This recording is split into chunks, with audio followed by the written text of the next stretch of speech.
got so much motherfucking design on right now. Bring it down, bring it down, nigga, come out, got 3 whole thoughts, I'm the guap, bitches on my line, and you know. Assalamualaikum warahmatullahi wabarakatuh. Perkenalkan, nama saya Andi Lamsyarir dengan NIM 22022-098. Di sini saya akan membahas materi tentang dasar-dasar perilaku kelompok. Yang pertama itu abstrak. Manusia adalah makhluk sosial, tidak dapat berdiri sendiri tanpa bantuan orang lain. Makhluk sosial dalam kehidupannya memerlukan orang lain. Dalam melakukan hubungannya dengan orang lain, manusia pun akhirnya membuat sebuah kelompok-kelompok yang dibentuk atau dibangun. Biasanya dikarenakan ada persamaan yang melatar belakangi kelompok tersebut.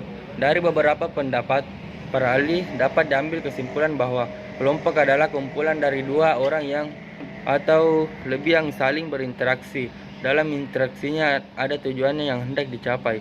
Kata kunci dari sebuah kelompok adalah adanya dua individu yang saling berinteraksi untuk mencapai tujuan bersama. Adapun metode penelitiannya itu adapun jenis penelitian yang digunakan dalam penelitian ini adalah penelitian kepustakaan atau library research, yakni penelitian yang dilakukan melalui mengumpulkan data atau karya tulis ilmiah yang bertujuan dengan objek yang penelitian atau pengumpulan data yang bersifat kepustakaan atau telah dilaksanakan untuk memecahkan suatu masalah yang pada dasarnya tertumpu pada penelaahan kritis dan mendalam terhadap bahan-bahan pustaka yang relevan. Dalam penelitian ini yaitu subjek dari mana data dapat diperoleh. Apabila peneliti menggunakan dokumentasi, maka dokumen atau yang catatanlah yang menjadi sumber data. Sedangkan isi catatan subjek penelitian atau variabel penelitian, sumber data yang akan peneliti gunakan yaitu sumber data primer dan sumber data sekunder. Yang dimaksud dengan data primer adalah buku-buku pokok yang membahas khusus kajian perilaku, dan sumber data sekunder adalah buku-buku penunjang selain perilaku organisasi, jurnal ilmiah, artikel internet, dan skripsi, tesis, ataupun disertasi. Hasil dan pembahasan yaitu kelompok sebagai kumpulan dari dua individu atau lebih yang berinteraksi yang menjaga pola hubungan yang stabil, berbagai tujuan bersama, dan merasakan diri mereka menjadi sebuah kelompok. Memberikan definisi kelompok sebagai dua atau lebih berkumpul dan berinteraksi saling bergantung untuk mencapai tujuan tertentu. Sedangkan menurut Rifai dan Mulyadi menjelaskan bahwa kelompok adalah dua individu atau lebih yang berinteraksi dan saling bergantung untuk mencapai sasaran tertentu. Rifai dan Mulyadi. Ada yang mengartikan kelompok sebagai sekumpulan orang yang mempunyai tujuan bersama yang berinteraksi satu dengan yang lain untuk tujuan bersama, mengenal satu sama lain. Tahap perkembangan kelompok ada 5 tahap perkembangan atau lebih dikenal dengan model 5 tahap. Yang pertama yaitu tahap pembentukan. Tahap pertama dalam perkembangan kelompok yang dicirikan oleh banyaknya kepastian mengenai struktur dan maksud, tujuan, dan kepemimpinan kelompok. Pada tahap ini dicirikan oleh banyak ketidakpastian mengenai maksud, struktur, dan kepemimpinan kelompok. Para anggota melakukan uji coba untuk menemukan tipe-tipe perilaku apakah yang dapat dasar-dasar perilaku kelompok dan memahami tim kerja diterima dengan baik. Tahap ini selesai ketika para anggota telah memulai berpikir tentang diri mereka sendiri sebagai bagian dari kelompok. Yang kedua yaitu tahap keributan. Tahap kedua dalam perkembangan kelompok dicirikan oleh konflik dalam kelompok.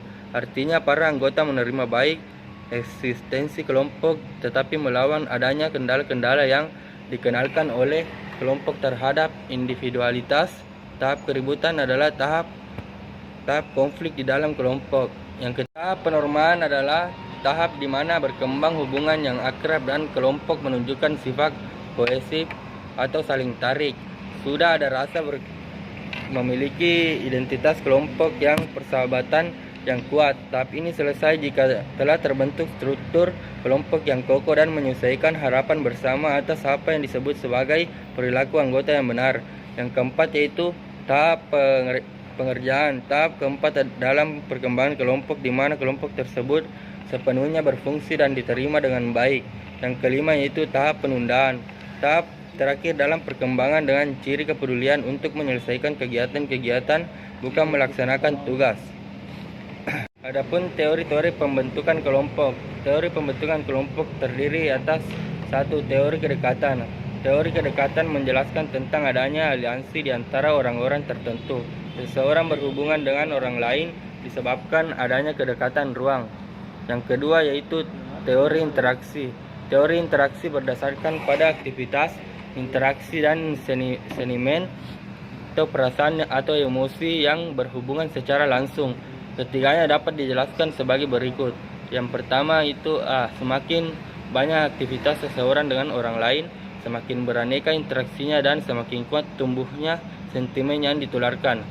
B yaitu semakin banyak interaksi di antara orang-orang maka banyak kemungkinan aktivitas yang sentimen yang ditularkan pada orang lain. C. Semakin banyak aktivitas dan sentimen yang ditularkan pada orang lain dan semakin banyak sentimen orang dipahami oleh orang lain, maka semakin banyak kemungkinan ditularkannya aktivitas dan interaksi-interaksi. Adapun kesimpulan dari materi ini yaitu Greenberg dan Baron mendefinisikan kelompok sebagai kumpulan dari dua individu atau lebih yang berinteraksi yang menjaga pola hubungan yang stabil, berbagi tujuan bersama dan merasakan diri mereka menjadi sebuah kelompok. Memberikan definisi kelompok sebagai dua atau lebih berkumpul dan berinteraksi saling bergantung untuk mencapai tujuan tertentu. Itulah tadi pembahasan materi dari dasar-dasar perilaku kelompok. Sekian dan terima kasih.